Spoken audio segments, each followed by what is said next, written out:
नमस्ते देवी और सज्जनों, आशाताईस रेसिपी मध्ये तुमचं खूप खूप मनापासून स्वागत आहे। तर चला मग आजची नवीन रेसिपी सुरू करूया। चॅनलवर नवीन असाल तर लाईक शेअर सबस्क्राइब जरूर करा। तर आज आपण बनवणार आहोत दुपारच्या छोट्या भुकेसाठी 5 मिनिटात अशी भेळ। कढईमध्ये थोडंसं तेल टाकून घ्यायचं आहे, 1 चम्मच। तेलामध्ये 5-6 कढीपत्त्याची पानं टाकूया, 1 चम्मच शेंगदाणे। शेंगदाण्याला 2-3 मिनिट भाजून घ्यायचं आहे।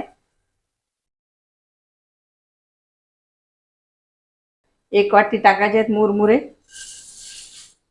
कच्च्या मुरमुऱ्याची पण भेळ बनवू शकता, पण आपण घरी खायसाठी बनवायला तर मुरमुऱ्याला भाजूनच घ्यायचं आहे। मुरमुऱ्याला छान 2-3 मिनिट कडक होईपर्यंत भाजून घ्यायचे आहे, नाहीतर एखाद्या वेळेस मुरमुरे घरामध्ये खूप दिवस पडेल राहतात तर ते मुरमुरे असे नरम पण होतात।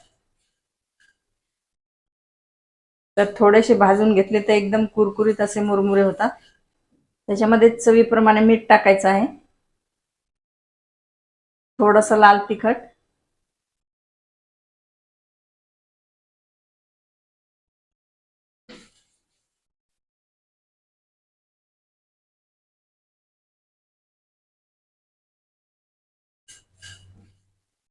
तर बघा एकदम कडकडीत असे हे मुरमुरे झालेले आहे।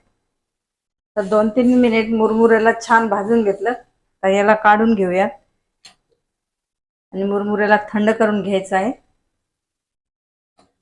तर पहिले भेळसाठी चटपटीत चिंचेची चटणी बनवून घेऊया। तर इथे चिंचेला गरम पाण्यामध्ये फुलू घातलं होतं। चिंचेला टाकायचं आहे मिक्सर जार मध्ये।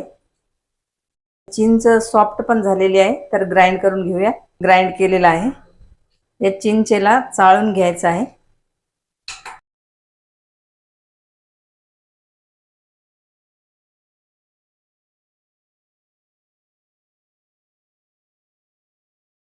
तर बघा अशा प्रकारे ही चटणी झालेली आहे।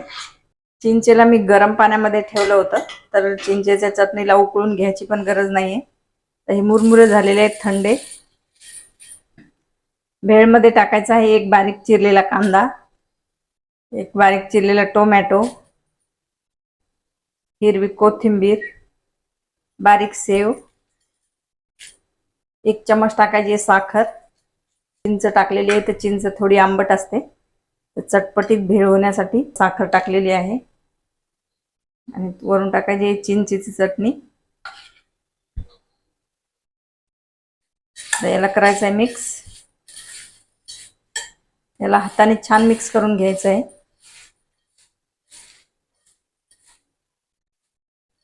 चटपटीत 5 मिनिटात बननेवाली भेळ आहे।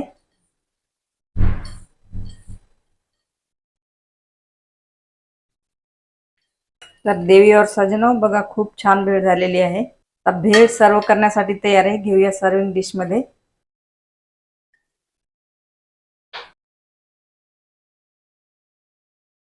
ही 5 मिनिटात छोट्या भुकेसाठी बनवलेली भेळ कशी वाटली कमेंट मध्ये जरूर सांगा, आणि रेसिपीला लाईक शेअर सबस्क्राइब जरूर करा।